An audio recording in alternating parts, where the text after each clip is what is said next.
கிளிநொச்சி மேல் நீதிமன்ற நீதிபதி, மாவட்ட மற்றும் நீதவான் நீதிமன்ற நீதிபதிகள், சட்டத்தரணிகள் ஆகியோர் பிரதம நீதியரசரை வரவேற்றனர். ரைனோ ரூஃபிங்கிடமிருந்து ரைனோ பிரீமியர் ரூஃபிங் தீர்வுகள். பின்னர் பிரதம நீதியரசர் நீதிமன்றத்தில் நடைபெற்ற கலந்துரையாடலில் ஈடுபட்டதுடன் மேல் நீதிமன்றம், மாவட்ட நீதிமன்றம், நீதவான் நீதிமன்றம் ஆகியவற்றையும் பார்வையிட்டு குறைபாடுகளையும் கேட்டறிந்து கொண்டார்.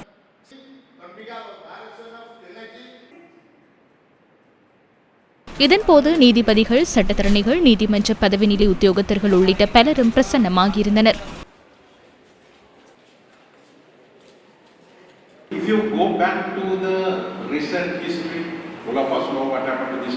நீங்கள் அண்மைய வரலாற்றை பார்த்தால் இந்த நாட்டிற்கு என்ன நடந்தது என்பதை உணர்ந்து கொள்ளலாம். நாங்கள் அனைவரும் எரிபொருள் வரிசையில் காத்திருந்தோம், மின்சாரமின்றி தூங்கினோம்.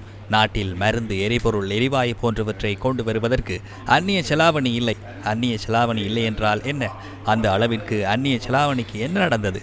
நீதிபதி கூறியது போன்று நாம் அனைவரும் ஒன்றிணைந்து இவ்வாறான வழக்கு பொருட்களை அளித்து அதனூடாக நீதிமன்றத்திற்கு வருமானத்தை தேடிக் கொடுத்திருப்பது இதுவே வரலாற்றில் முதல் முறையாகும். இந்த நாட்டில் வாகனங்கள் உற்பத்தி செய்யப்படுவதில்லை.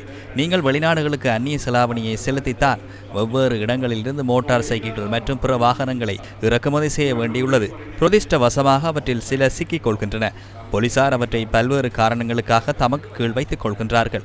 ஆனால் அவர்கள் அவற்றை நீதிமன்றத்தில் ஆஜர்படுத்துவதில்லை. அவை அரசுடைமையாக்கப்பட வேண்டும் என்பது உங்களுக்கு தெரியும். அப்படியாயின் நீங்கள் அவற்றை அரசுடைமையாக்க வேண்டும். அவற்றை விற்று அந்த பணத்தை அரசாங்கத்திடம் ஒப்படைக்க வேண்டும். இந்த வாகனங்களை யாராவது ஏன் உடைமையாக்கி வைத்திருக்க வேண்டும்? கைதானவர்களை எதற்காக வைத்திருக்க வேண்டும்? இந்த நாட்டில் மரக்குற்றிகள் என்பது மிக முக்கியமான ஒன்று என்பது இப்போது பெரிய விடயம் ஒன்று அல்ல. ஆனால் நாம் மரக்குற்றிகளை வைத்திருக்கின்றோம். அவை வீணாகி அழிந்து போகின்றன. அவை மண்ணோடு மண்ணாகி போக அனுமதித்துவிட்டு நாம் மரக்குற்றிகளை இறக்குமதி செய்கின்றோம். மீண்டும் அந்நிய செலாவணி வீணாகிறது.